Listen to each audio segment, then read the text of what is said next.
তো এবার আমি ওখানেই দাঁড়িয়ে ব্রাহ্মণকে জিজ্ঞেস করেছিলাম যে প্রসাদ হিসেবে বলছে যে তখন তো মাকে আমরা এখনো পর্যন্ত ভোগ দিইনি, তাহলে আপনাকে কী করে প্রসাদটা দেবো। হ্যালো এভরিওয়ান, তো আজকে একটা জায়গায় ঘুরতে যাচ্ছি। আজকে সানডে, খুব তাড়াতাড়ি সকালবেলা উঠে পড়েছি, উঠে পড়ে শ্যাম্পু করে একদম স্নান টান করে রেডি হয়ে গেছে। এখন বাজে 8টা 48, তো 9টা 25-এর আমার ট্রেন আছে, তো তাড়াতাড়ি বেরিয়ে পড়বো। রবিবার হয়েও এত মানে তাড়াতাড়ি ঘুম থেকে উঠে পড়েছি। আর আজকে যেখানে যাবো সেখানে হচ্ছে হঠাৎ করেই প্ল্যান করা। আমি যাচ্ছি, রাজশ্রী যাচ্ছি। কোথায় যাচ্ছি তোমাদেরকে আমি নিশ্চয়ই জানাবো। তো আজকের আমার আউটফিট হচ্ছে এই ব্লু, এটা সেট আছে পুরো, কিন্তু আমি সেটটা পরিনি, এইটা পরেছি। আর হচ্ছে নিচে আগের দিনের স্প্ল্যানেট থেকে এই চিকনকারি প্যান্টটা নিয়ে এসেছিলাম, তো ভাবলাম এটা নতুন, এটাই পরে যাচ্ছে। চুল একদম পুরো শ্যাম্পু করে রেডি, হালকা একটু সুগার লিপস্টিক দিয়েছি। চুলটা বাঁধবো না কারণ ভিজেই আছে, আর এখন যেহেতু একটু ঠান্ডাকাল, একটা পাতলা সোয়েটার পরবো। সোয়েটার পরে আমি একদম ফুল রেডি, আর সময় হয়ে যাচ্ছে। চলো তাহলে এখন বেরোনো যাক। পুজো দিতে যাওয়ার জন্য সমস্ত জিনিসপত্র একটা ব্যাগে নিয়ে নিয়েছিলাম। এই যে এই ব্যাগটাই করে সমস্ত কিছু নিয়ে নিয়েছিলাম। তারপরে সোজা চলে গেছিলাম বারাসাত স্টেশনে। স্টেশন থেকে এখান থেকে যাব হচ্ছে কি সোজা শিয়ালদা। যেহেতু তোমরা প্রথমেই দেখে বুঝতে পেরেছো আমি কোথায় যাচ্ছি, শ্যামসুন্দরী মায়ের মন্দিরে। আর শ্যামসুন্দরী মায়ের মন্দিরের প্রধান প্রসাদই হচ্ছে চাল আর কলা।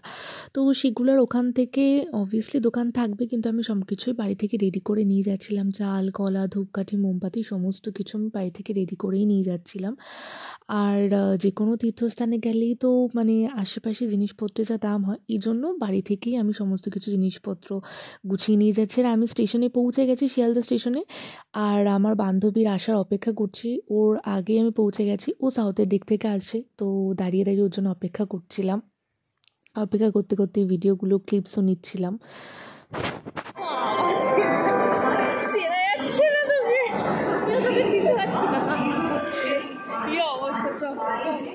এবার বলি, ও হচ্ছে রাজশ্রী। আমার অফিসেই কিন্তু আমরা একসাথে কাজ করছি লাস্ট 2.5 বছর ধরে, এবং সিরিয়াসলি 2.5 বছর ধরে কাজ করে কিন্তু আমরা কোনোদিনও কোথাও ঘুরতে যাইনি একসাথে। আমরা কিন্তু রোজ একসাথে লাঞ্চ করি, ইভেন আমাদের একটা সেলফিও ছিল না। এই প্রথম আমরা মানে হঠাৎ করে অফিসে বসে বসে একদিন প্ল্যান করেছিলাম যে শ্যামসুন্দরী মায়ের মন্দিরে যাব। ও বলে চল ভাই। তো এই জন্যই আমরা না ওই অফিসের ওই মানে আমরা তো সেদিকে অফিসে একদমই যাইনি, কিন্তু আজকে যেহেতু একটু কোথাও যাচ্ছি তাই জন্য আমরা দুজনেই একটুখানি সেজেছিলাম। তাই জন্যই দুজনের সাথে দেখা হতেই আমরা বলছিলাম যে ভাই তোকে তো চেনাই যাচ্ছে না।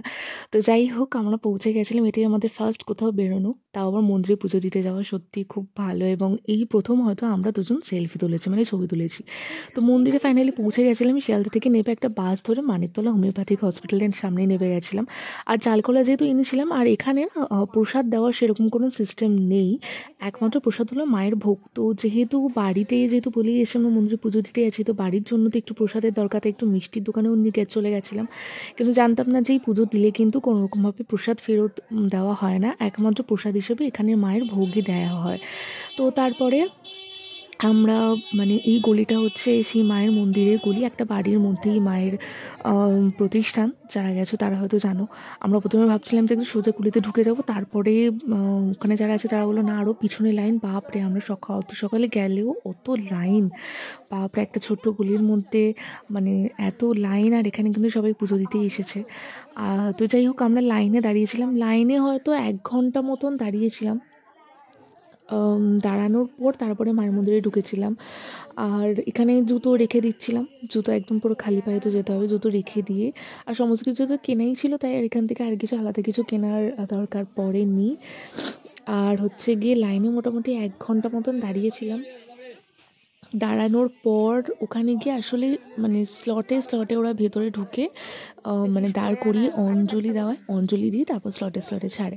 তো এই জন্য আমাদের হচ্ছে একটুখানি, যেহেতু জুতোতে রাজশ্রী হাত দিয়েছিল, যেহেতু বেলটালা জুতো ছিল, তাই একটু হাতও ধুয়ে এসেও প্রসাদগুলো নিল। তো এই যে আমরা প্রথমে বললাম না ভুল করে গলিতে ঢুকতে যাচ্ছিলাম, তখনই বলে যে না এই গলিতে এই সোজা যে লাইন দেখতে পাচ্ছ, আমরা তো যাচ্ছি যে লাইনে শেষ হচ্ছে না। আমি ওকে বলছি ভাই এত সকালে এসেও এত লাইন। আমরা তো জানতাম যে মঙ্গল আর শনিবারে একটু ভিড় হয় বেশি, কিন্তু রবিবারেও যে এত মানুষের ভিড়, তাও আবার এত সকালে, ভাবাই মুশকিল ছিল। আমরা তো হেঁটেই যাচ্ছিলাম। তো যাই হোক, আমরা সত্যি একটু আগে গিয়ে যাও না লাইন পেয়েছি, আমাদের পরে তো মানে মনে হয় কত দূর অব্দি লাইন গেছে তার ঠিক নেই। দেখতেই পাচ্ছ কত দূরে এসে তবে গিয়ে লাইনের শেষ হয়েছে, তবে গিয়ে আমরা লাইনে দাঁড়িয়েছি।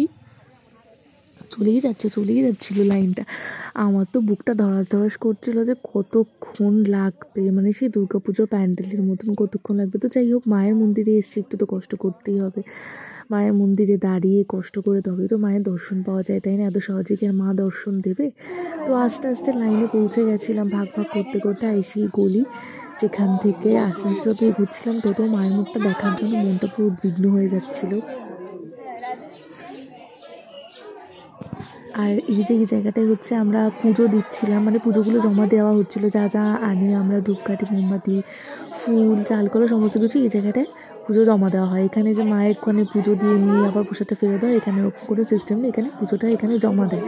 আর এখানে ওই একই বললাম যে প্রসাদ যদি নিতেই হয় বাড়ির জন্য বা নিজে খাওয়ার জন্য, তাহলে তোমাকে দুপুর 1:30টা অবধি ভোগের জন্য ওয়েট করতে হবে, কারণ এখানে 12:30টার সময় মাকে ভোগ দেওয়া হয়, তারপরে 1:30টার সময় থেকে ভোগ বিতরণ করা হয়।